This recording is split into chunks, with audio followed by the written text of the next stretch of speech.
takes time. The ribbon across some finish line. Stop feeling I'm always a day behind. I'm learning to live with what takes time. I'm learning to sit with not knowing when I don't see where it's going. I cool my heels and start slowing. I'm learning to sit with not knowing. I'm learning to sit with not knowing. I'm learning to sit with not knowing.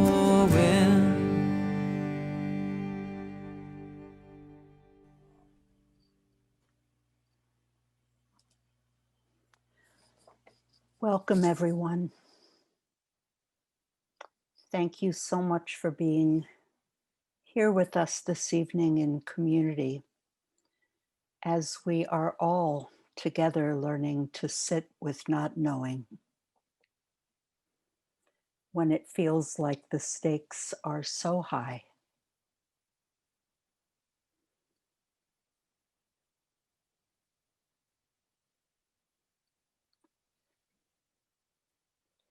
Would you take a moment?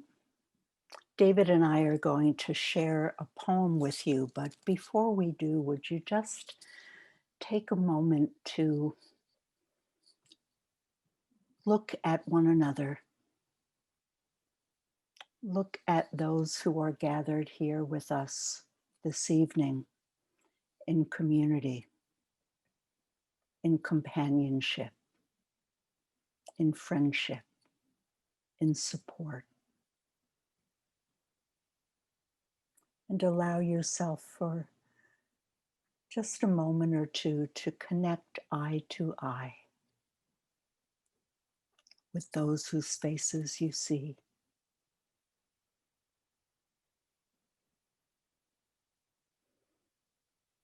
And remember to scroll through because we're more than one screen. We are here from all over the United States, from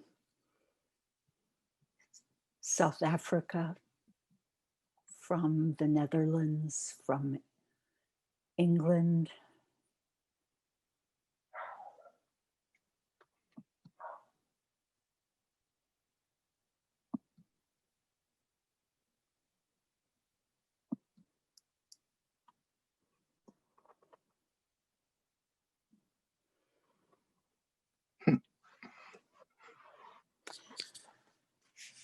and we are all of a tribe.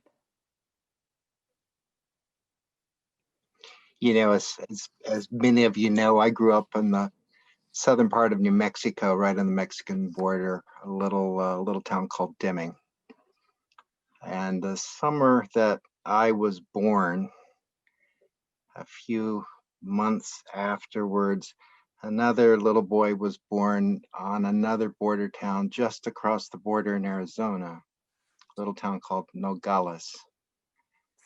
That boy was named Alberto Rios.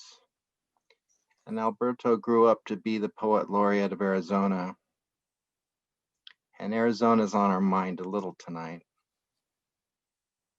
And Diane and I have both been reading his poems, and we thought this one would be just spot on for our invocation tonight. Alberto Rios, and the poem is called "We Are of a Tribe." We are of a tribe. He says, "We plant seeds in the ground and dreams in the sky." That's a pretty good first line, isn't it? We plant seeds in the ground and dreams in the sky, hoping that someday the roots of one will meet the upstretched limbs of the other. It has not happened yet. We share the sky, all of us, the whole world. Together, we are a tribe of eyes that look upward, even as we stand on uncertain ground. The earth beneath us moves, quiet and wild, its boundaries shifting, its muscles wavering. The dream of sky is indifferent to all this, impervious to borders, fences, reservations. The sky is our common home, the place we all live. There we are in the world together. The dream of sky requires no passport. Blue will not be fenced. Blue will not be a crime. Look up. Stay a while. Let your breathing slow. Know that you always have a home here.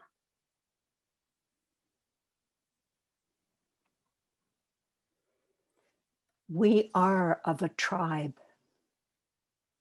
We plant seeds in the ground and dreams in the sky, hoping that someday the roots of one will meet the upstretched limbs of the other. It has not happened yet. We share the sky, all of us, the whole world. Together, we are a tribe of eyes that look upwards, even as we stand on uncertain ground. The earth beneath us moves, quiet and wild, its boundaries shifting, its muscles wavering. The dream of sky is indifferent to all of this, impervious to borders, fences, reservations. The sky is our common home, the place we all live. There we are in the world together. The dream of sky requires no passport. Blue will not be fenced. Blue will not be a crime. Look up. Stay a while. Let your breathing slow. Know that you always have a home here.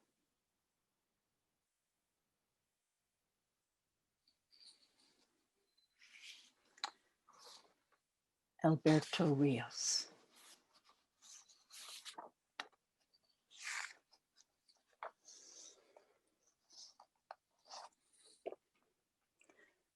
So we're gathering this evening in community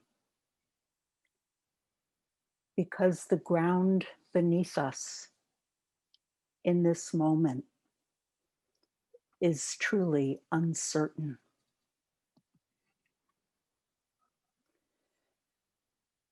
In the aftermath of the election, we are feeling many different and often intense feelings. Feelings ranging from disappointment, heartbreak, rage, despair.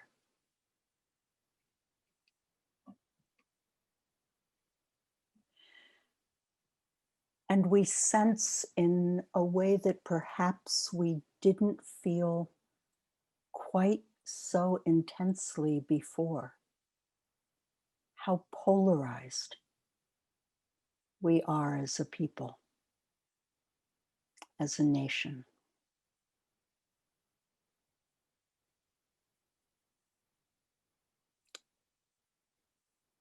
Tonight is an opportunity to be together and support one another in our responses to the reality of that polarization, as well as an opportunity to see how we might hold these emotions and at the same time continue to offer ourselves in service to be a force and a contribution to healing in our nation and in our world.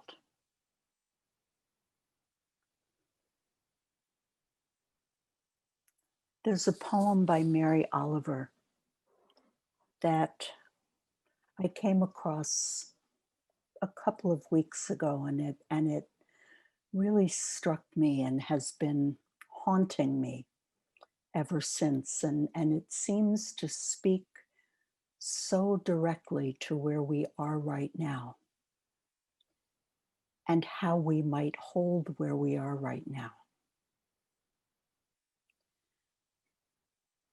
Before I share it, this afternoon I shared with our operations staff in our weekly staff meeting something that was said by Frederick Buechner.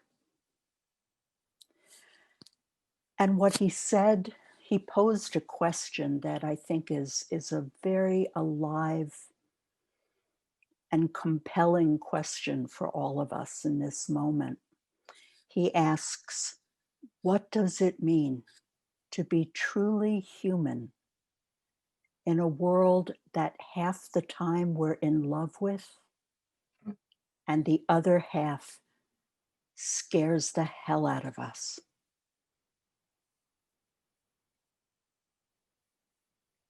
How do we be truly human in a world that half the time we're in love with and the other half the time scares the hell out of us? This is what Mary Oliver offers us. This poem is called After Reading Lucretius, I Go to the Pond.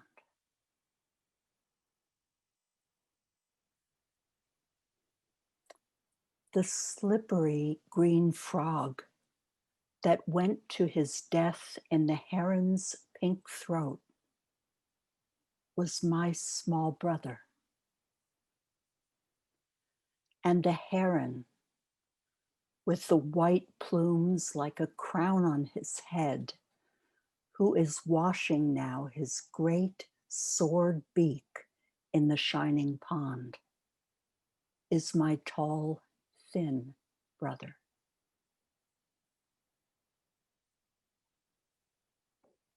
The slippery green frog that went to his death in the heron's pink throat was my small brother. And the heron, with the white plumes like a crown on his head, who is washing now his great sword beak in the shining pond, is my tall, thin brother.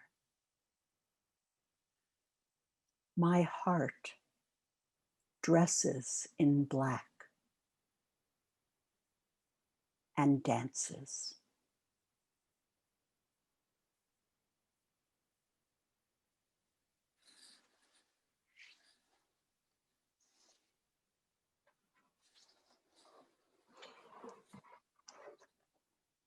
I was so shocked when Diane shared that poem with me. I hadn't read it. I have Blue Horses where it appears, but somehow I missed that poem. And as like her, like you, like everyone I know, this has been an extraordinary time of meeting all that pours through us in these moments of disarray and chaos where the ground beneath us does not seem to be solid. And what I wanted from the poem was something more outrageous, something, some bigger enlightenment, something that had a banner that I could cheer on, that would help us survive these days that seem to be endless. I've been watching my own inner life as one watches the guest house, all the arrivals every morning, all of the despair, all of the joy, some peace even, and yet mostly what I've been feeling is a deep exhaustion. I'm tired of this chaos, and I'm tired of the way that it makes my friends tired, and that the conversations seem to be in an endless loop of who said and they said and what will happen next. It's so hard to find steady ground here. And yet Mary Oliver in this poem does what I hope we teach. Because if we're to get through times like this, and my friend, this is not that unusual. There are always times like this, and there's plenty of time like this to come. There's plenty of disarray and chaos to come. And if we're to survive it or to thrive in it, we have to do the things that we know to do in community. We have to practice self-care. We have to protect our rest and our nutrition. We have to enter our bodies so that we're not disembodied from what's going on. And we have to keep our practice really strong. Tonight we're going to be sharing together two practices that we don't talk about often enough. One is the practice of intimacy, and the other is the practice of the imagination.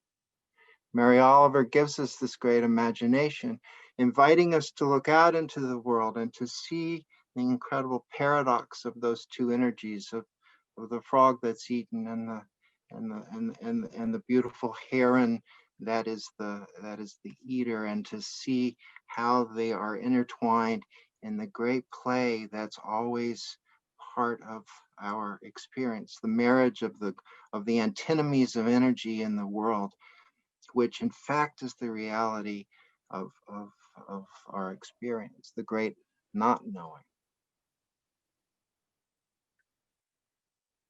And the participation, she says, in that gorgeous imagination, the way she can leap in a poem, she knows that really the appropriate move is not to try to understand the cause and effect, but to wrap her own heart in the mourning, in the grief that is part of being a human being. That's part of every moment in which we realize that everything constantly is groundless and dissembling in front of our eyes, including ourselves and all of our precious ideas and jokes and even our despair. Constantly dismembering, becoming groundless again, and then how are we to stand? And she so nobly and completely understands this inner move that I hope that we practice in community often enough to dare to greet our heart in the black of mourning time, of true grief for all that cannot be or was, and yet somehow find the energy to dance, and from that energy to dance. This is hard work, it's subtle work, but it's also the way of things. You see, what I forgot, one of the reasons I was confused by this poem was that I'd forgotten my Lucretius. I had read Lucretius when I was 19, and I had to go and look up who that poet was. Lucretius lived in the 1st century BCE. And he wrote a long, long poem called On the Nature of Things. It's one of the very first poems trying to discern what a scientific mind might look like. And what he says in that poem is that if we're to dispel the fear within us, if we're going to get away from the shadows that haunt us, he said, I actually wrote this down. It's not by the illumination of the sun which shines, but by observing nature, the way that nature has laws and invites us to look on her face. In other words, we understand this interplay of the deep paradox of someone winning and someone losing simultaneously, someone cheering and someone weeping simultaneously, someone having a fantasy that all will be well if only, and living in a split world where just as many souls are saying, not that, simultaneously. And if we're to inhabit this world and bless this world and be in this world fully, we have to be willing to stand in this courageous place of not knowing and not pretending that our way is the only way, but actually our way is the interconnected way. That I can praise the frog and praise the heron and know that permanence is not going to be the situation in that story. Does this make sense? I'm sounding like a Buddhist, and maybe tonight I am a little bit. But I'm very moved by this notion right now that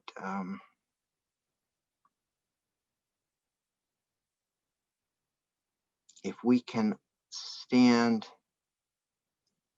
what do they keep asking John Howman to do on TV? To give the 30,000 foot view. And in the 30,000 foot view, the heron and the frog are our sisters and our brothers. And the one that loses the election and the one that wins the election are still brothers and sisters. And the paradox of being a human being is to befriend everything that shows up in the guest house, both the crazy, awful world that we're so afraid of, and a deep, magnificent, loving heart that makes us human and dancing. I don't know if that's all I have to say, but it's a moment of what I have to say.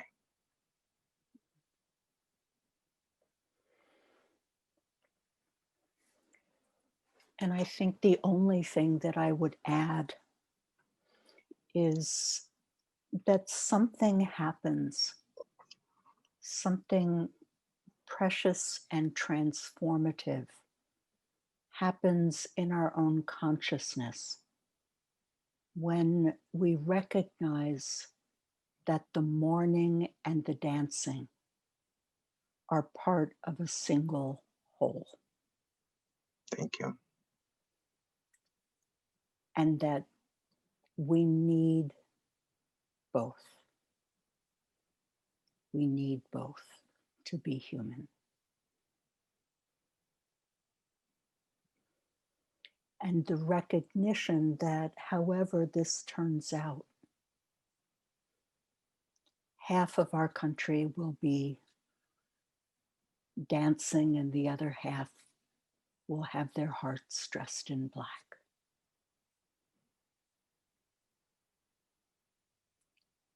And all are brothers and sisters.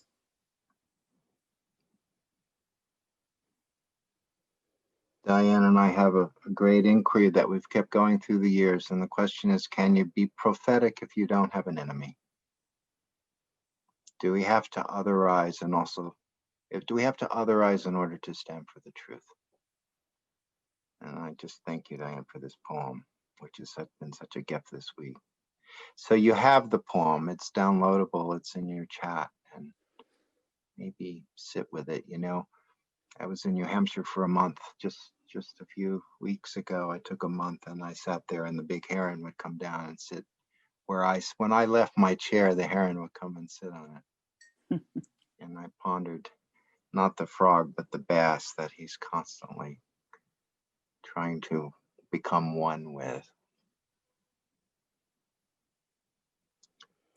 So one of the gifts of Sangha is intimacy, which is the other practice tonight. Imagination's one as a place where we can find some respite and some energy and courage, and imagination can help us be bigger and have that larger vision.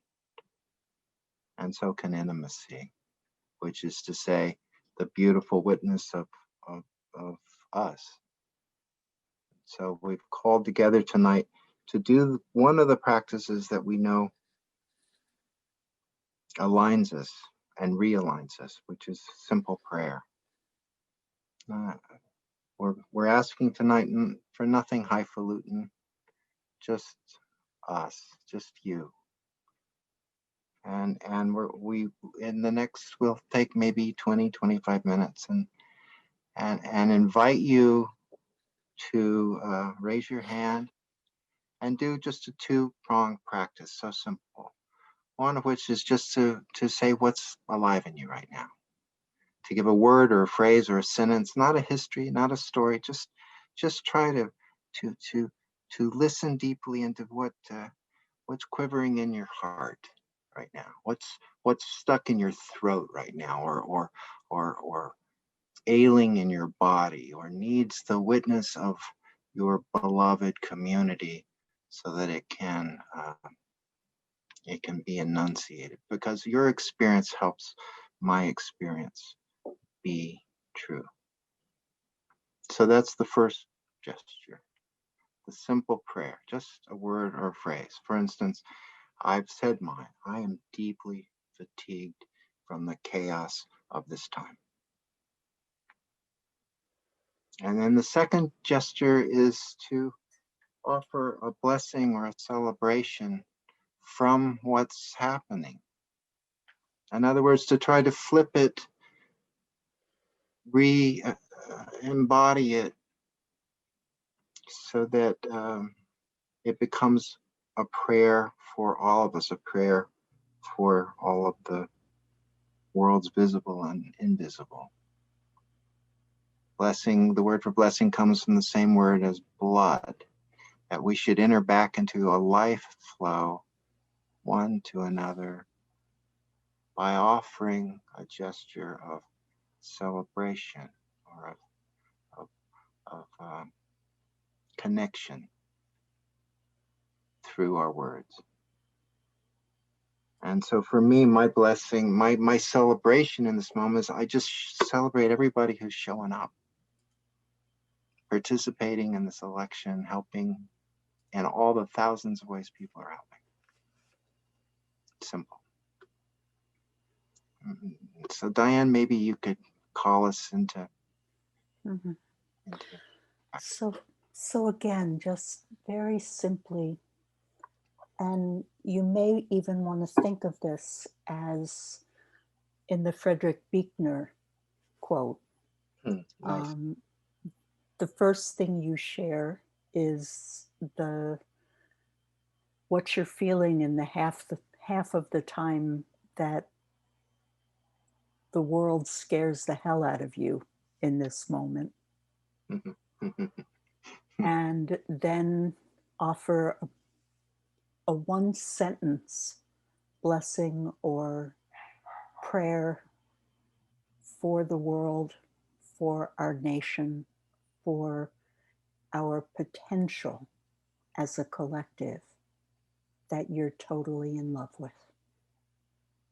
Gorgeous. Well done. And so please raise your hand virtually, because we can't see all of you at once. And David R., you can take David W. and me off the highlight, and we'll call on the community to share. Susie. Hi, everyone. I'm really glad to be here in community. And I had been in despair for weeks and months with COVID and the layers of pain. And right now, I'm in a completely different place, which is I want to get to know the other half of this country. I don't feel like we know each other. We don't have to agree, but I have no idea where they're coming from, except from a place of fear, and we position ourselves in love. So that's my hope and my prayer. Thank you. Thank you. Let's go on to Betty. Hi. I'm going to combine them because I'm holding in my hand Molly, one of my 2 cats, and they're my joy. They keep me connected to the earth, and they're living in each moment, and just the love that they share, and all that they do to help me be connected to what is real. Thank you.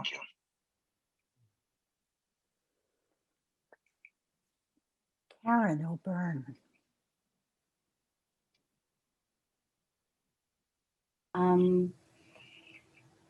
What I'm feeling is that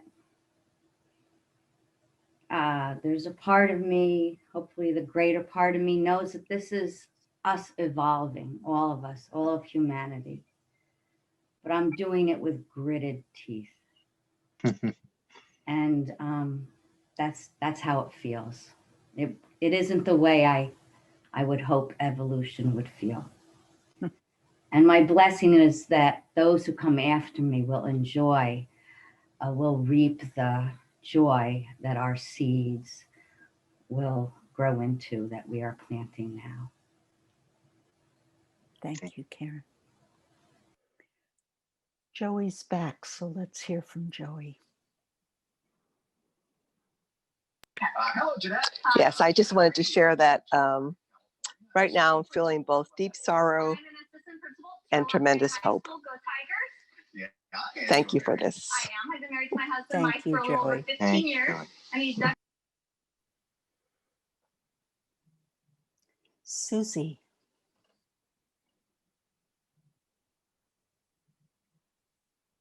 I am in deep gratitude for all the gifts that I've been experiencing during this horrific time of COVID.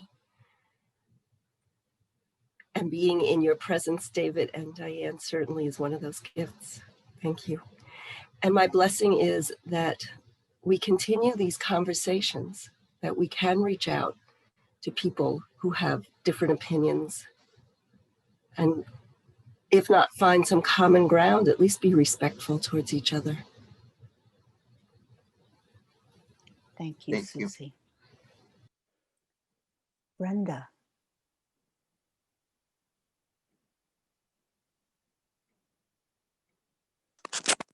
I'm sorry, I had my thing taken up. Hi, I would like to share my heartbreak. I had no idea that it's as big as it is. I mean, I knew it, but I didn't know it. I didn't own it. And now that I can see it so clearly, it's right there on the map. I send blessings to each one of us and to the world for the healing of, it's the balm of community. Yeah. Community. Thank you. Thank you, Brenda. Honey. So I woke up with this song on Tuesday morning, and I've been singing it now for 3 days. And it's from Shiriako Feinstein Fight. And what I find so powerful is that I didn't realize I would be brokenhearted, and I didn't realize how important counting would be. And so if it's okay, I'd like to chant the English version of it.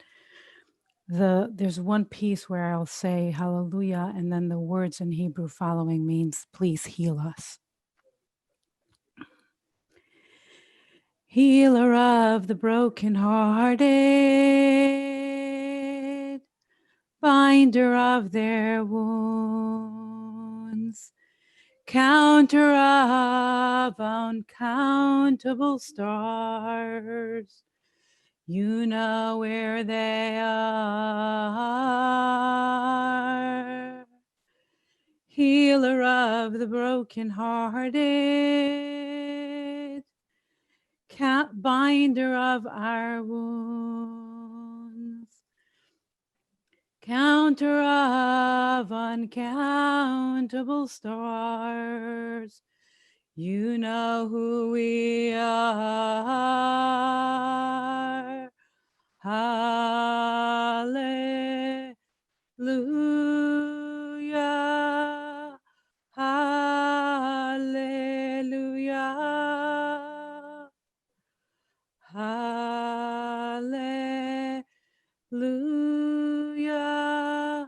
Hallelujah.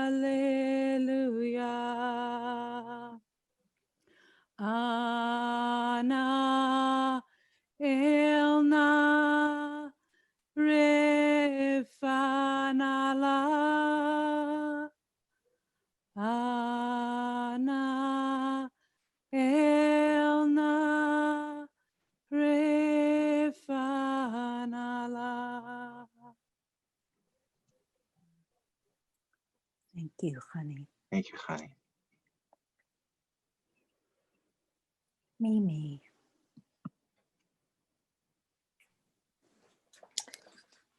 Up until this point, a few days ago, I have felt very grounded and peaceful and calm and able to cope. But the last couple of days, I have experienced profound sadness and, yes, heartbreak that we are of two countries and so divided. And it's a grief that is, as David said, it is exhausting. And my counterbalance to that, or blessing, is that we all sink into the wellspring of grace. Mm-hmm. Yes. Thank you. Thank you. Jen.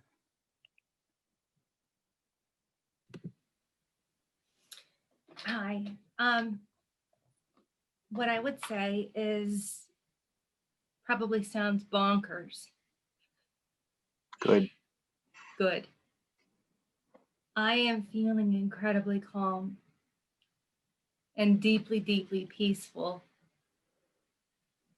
despite, and not because of naivete or denial, or one side is doing this, another side is doing that. It's regardless.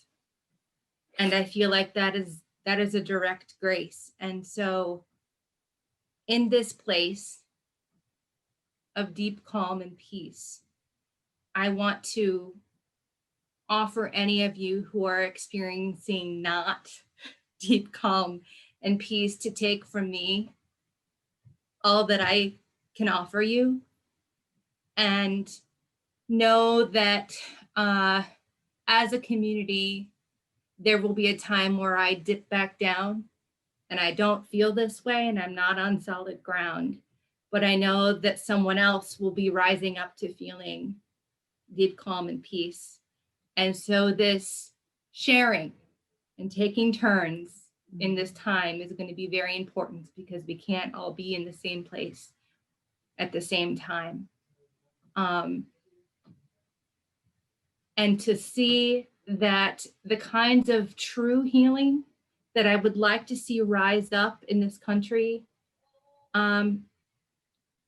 may require this level of pain to rise, so that we really see, and have to deal with it, so that we can grow. This global dark night where are the diamonds and where are the gold? Where's the gold? And that's, I think, how I'm finding peace in this. Mhm. Thank So you. that's my offer. Thank you. Yeah. Thank you, Jen. Keith.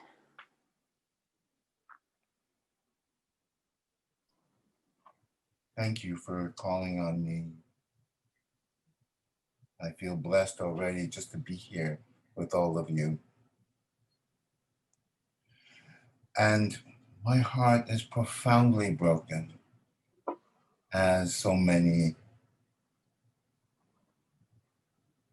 The sorrow, the pain that we are still struggling with, so many of the same issues that we've been struggling for decades. And my blessing is that as my heart breaks, let the light of it pour out like a salve that just brings the healing to all who wish it and for those who may repel it. But let that light sing. Let that light shine.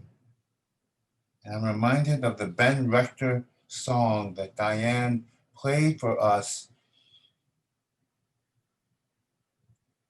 I want to be more like love. Thank you. Thank you, Keith.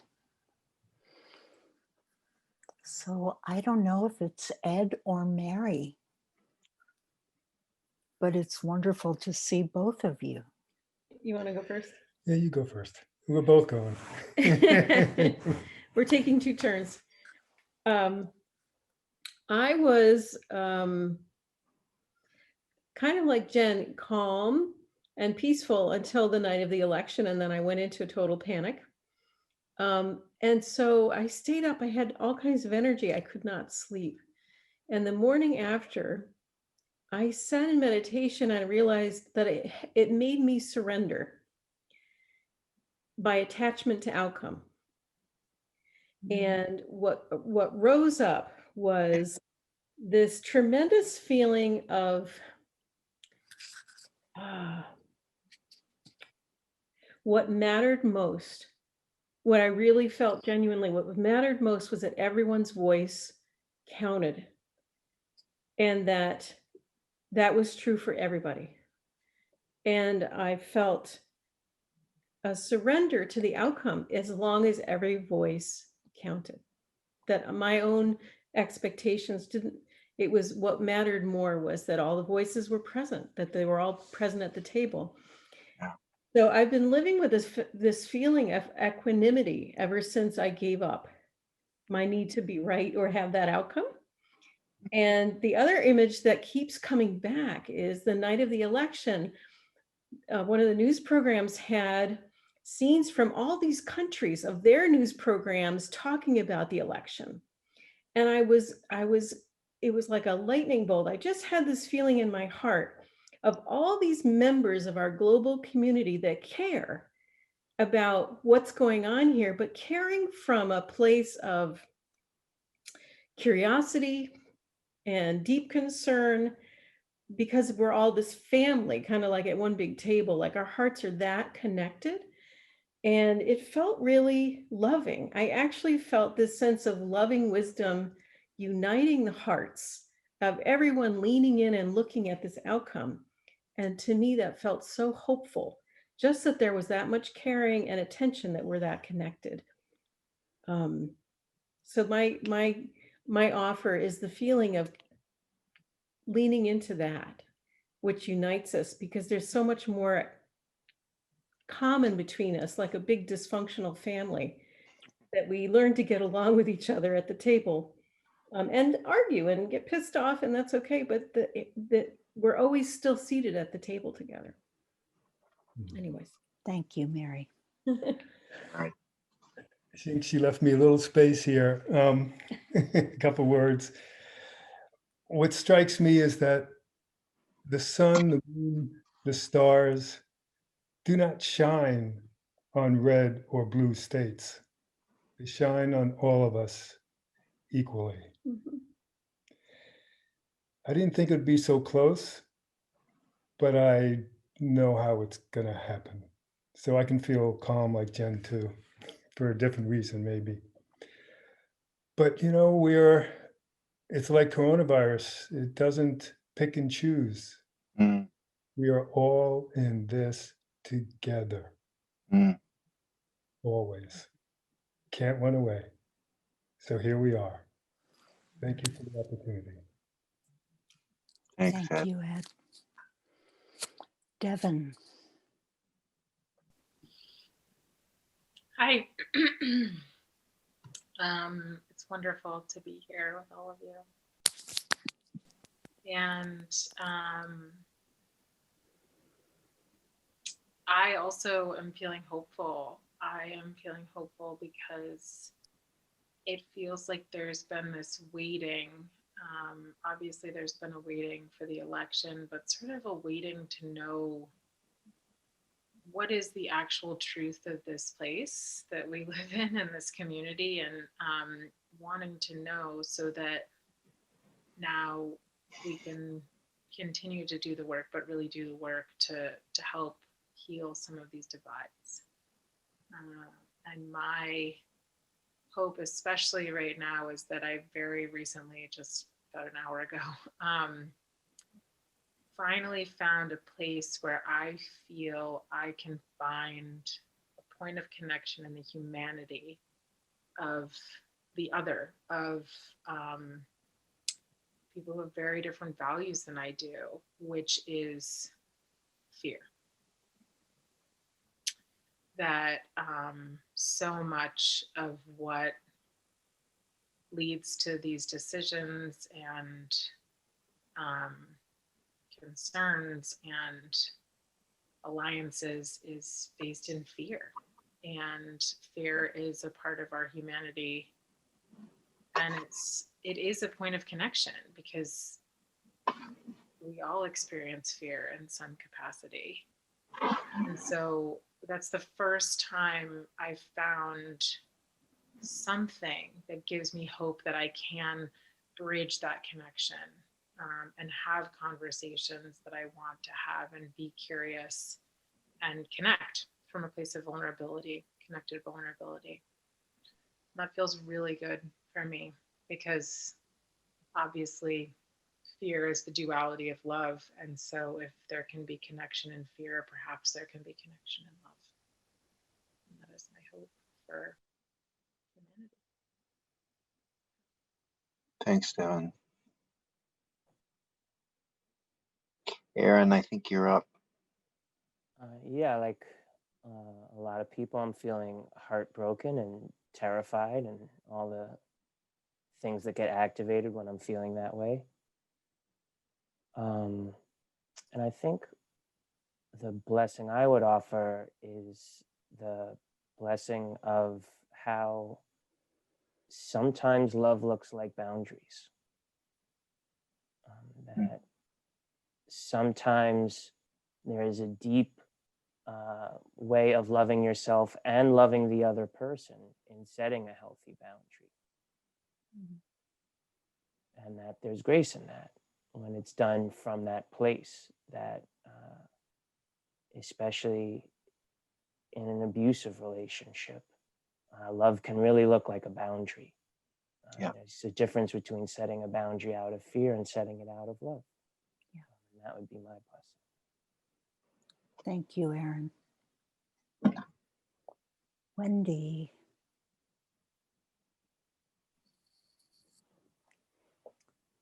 My word right now is heavy. And the invitation that has been coming to me over recent weeks is just a little phrase from the Bible and the teachings of Jesus. My yoke is easy and my burden is light. So I've been sitting with that in the midst of feeling a tremendous sense of heaviness on every front. So my prayer is that we may be yoked, that sense of yoked in yoga that we all love and appreciate that we can be yoked with spirit and find the strength and courage and humility to continue being bridge builders. Lovely. Thank you. Thank you, Wendy. Barbara. Hello, my sisters and brothers. So wonderful to see you all. I've been feeling very schizophrenic. Some days like the house is on fire, burning all around me. And some days a strange calm kicks in. You know, I've been feeling all along through the whole lockdown and everything, you know, the election and everything that's gone on lately, civil unrest, all of it. That it's, you know, first of all, I'm grieving for the life I used to have, trying to make the best life I can now. But also, I think the calm that I'm experiencing more and more is from a lesson I've learned from all of this, which is surrender and being today. I too feel like so many others have expressed, like we're in a dark night of the soul. But I remind myself that the government is not my God. The doctors are not my God. And that there's something else going on here on a higher plane. You know, maybe we have been at a tipping point for a long time. And I almost feel like hell had to break loose for us to really acknowledge it and then rip out the foundation and start to rebuild. So that's where I'm at right now. And my blessing to all of us, to the whole world, to everybody who's suffering right now, is that we can move through this dark night of the soul and come out somehow healed, somehow more enlightened, somehow knowing what's real and what's not. And I guess that's all I have to share. Thanks. Thank Thank you, you, Barbara.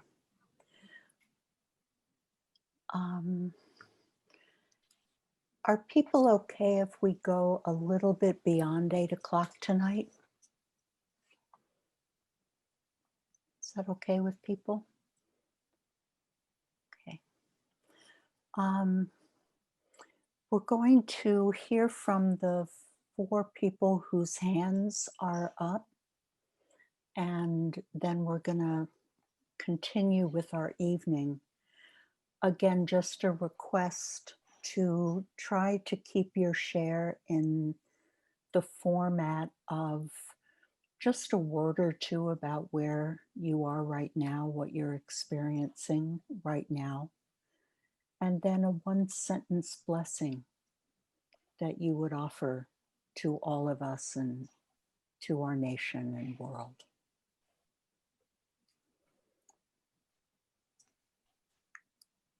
Joan. Hi.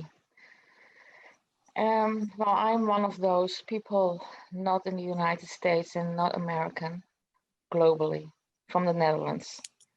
And since the election day that night, I stayed up, although I knew there wasn't an outcome, so I'm pretty tired because I'm still keep doing that. So it's a long run.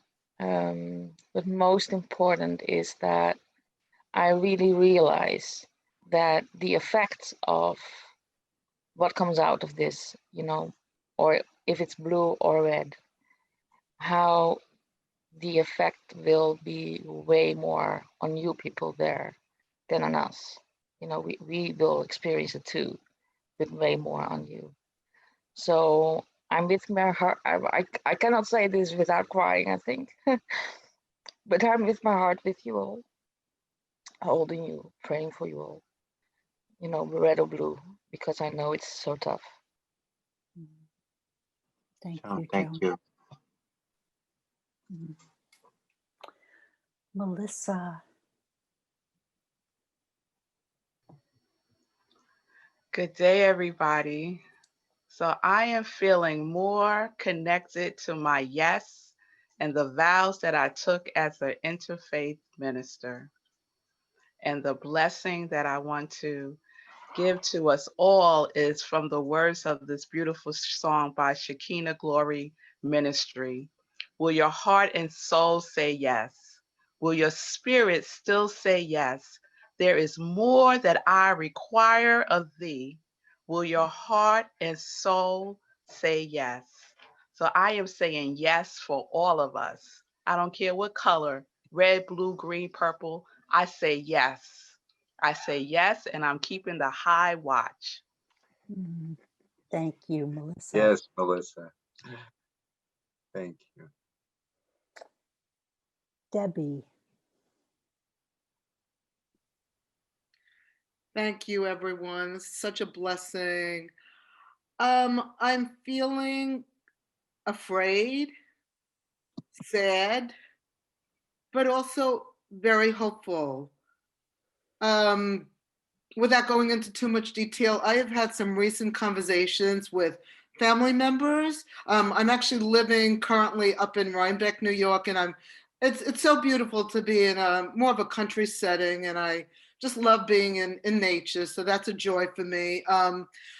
But some of my family members do not share the values I have, and we have come together on some level in finding common ground.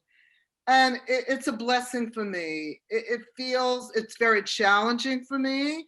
And there are times when I just really don't understand, but there is a commonality.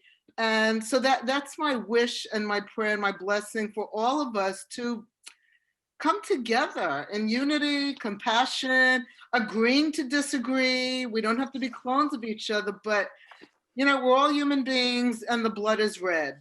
And just that, that is my prayer for our country, our communities, our planet, our world. Thank you. Thank you, Debbie. Thanks, Deb. Eleni.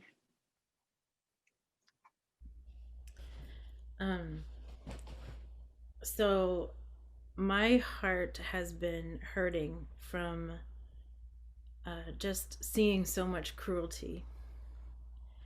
And my blessing and my prayer is that we each receive peace and healing in the deepest parts of ourselves, wherever we most need it. Thank you. Thank you, Eleni.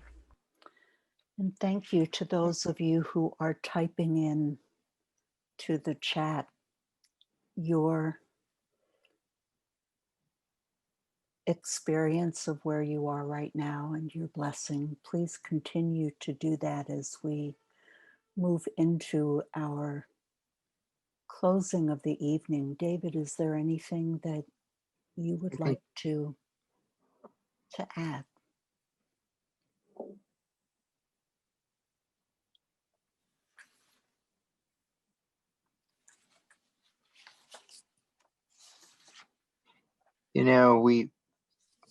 We talk a lot in this culture, but I don't know if we ever really hear in this culture. So I just want to thank everyone for, for your heartbreak. What I meant by intimacy is this, that we dare to actually show who we are and the great healing that comes when we risk that. And it's a risk. This work requires courage. That's why there's heartbreak. Amen. Amen.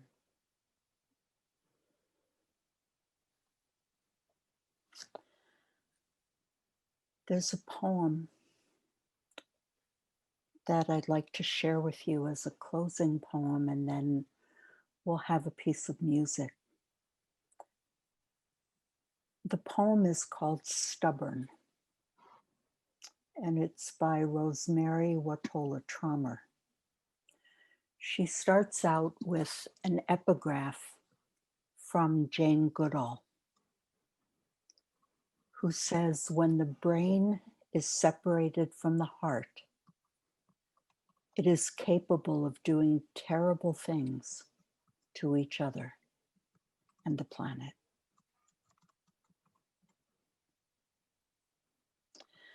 And so I try to tend the path each day between brain and heart. Whatever smallnesses I trip on, I try to remember to bow as I remove them. Whatever weeds try to overrun it, weeds of shame and should, I try to yank them out, knowing full well I never get the whole route. The more I travel the path, the easier it is. Though steep sometimes, and the effort to go on makes me weep. And sometimes it feels unfamiliar, though I'm sure I've traveled this way before. Frightened, lost, tired, exposed. Yet I try to find and preserve the path, because the stakes are too high when the path is gone. Because the healing is so great when I honor the path, step by stubborn step.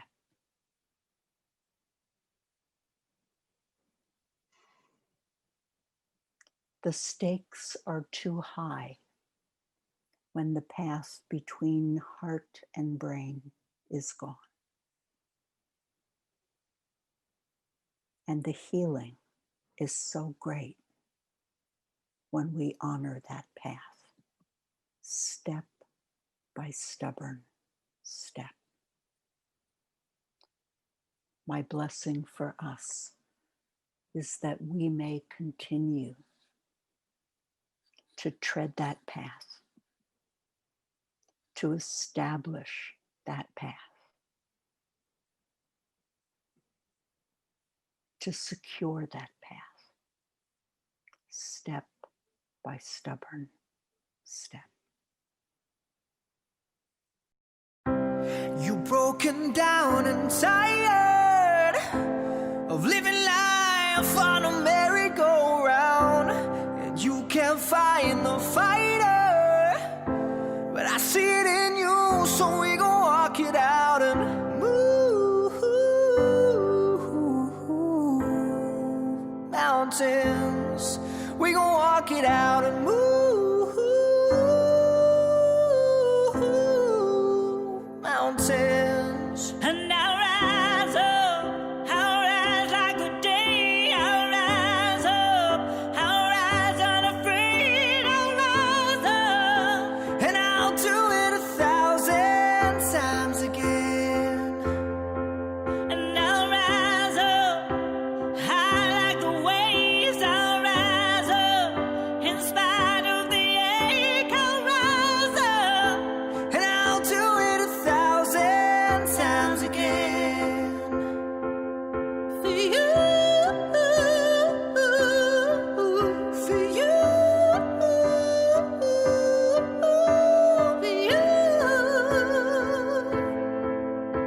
for you.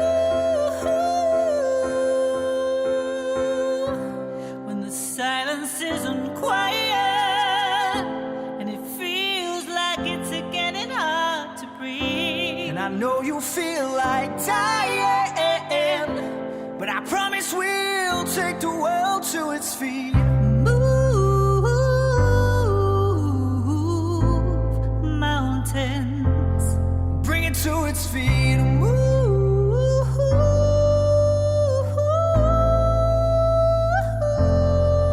And I'll rise up, I'll rise like the day. I'll rise up, I'll rise unafraid. I'll rise up, and I'll do it 1,000 times again.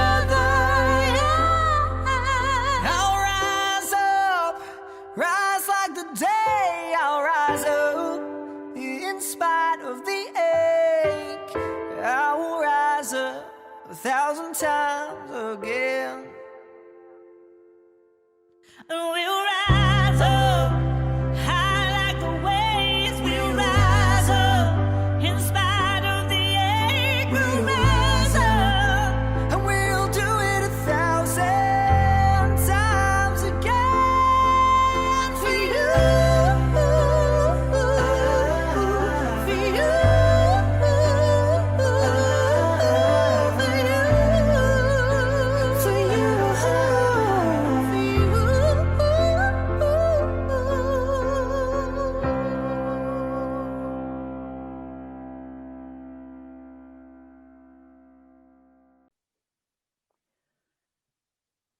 Thank you all so much for being here this evening, for being with us, for joining in community, for sharing your hearts.